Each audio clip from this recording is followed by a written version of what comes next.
को बताएं कि सिंध में कच्चे के डाकुओं से निपटने के लिए पुलिस ने मजीद 3 करोड़ रुपए मांग लिए हैं। चीफ सेक्रेटरी सिंध ने पुलिस से इजाफी फंड देने का फैसला भी कर लिया। तफसील जान लेते हैं डॉन न्यूज के नुमाइंदे खाबर हुसैन से। खाबर बताइएगा, 3 करोड़ रुपए किस मद में मांगे गए हैं?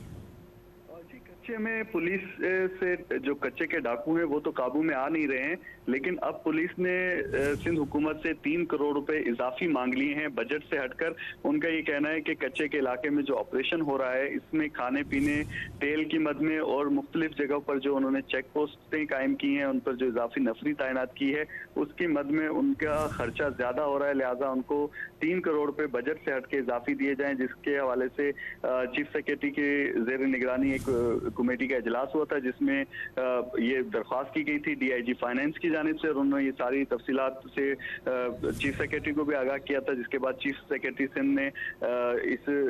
ग्रांट की मंजूरी दे दी है 3 करोड़ रुपए इजाफी देने की पुलिस को, जिसमें घोटकी, कश्मोर, जैकबाबाद और सक्खर में डाकुओं के खिलाफ ऑपरेशन में जो पिकेट्स कायम की गई हैं पुलिस की, और उनको खाने पीने और तेल की मद में जो अखराजात बढ़े हैं उसकी मद में ये 3 करोड़ रुपए दिए जाएंगे। ताहम पुलिस की कारकर्दगी अब तक ये है कि वहाँ कच्चे के डाकू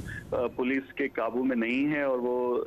वीडियोस बना के और टिकटॉक्स बना के भी जारी कर रहे हैं, जिससे अवाम में खौफ व हरास फैल रहा है। बहुत शुक्रिया आपका तफसील देने के लिए खाबर हुसैन।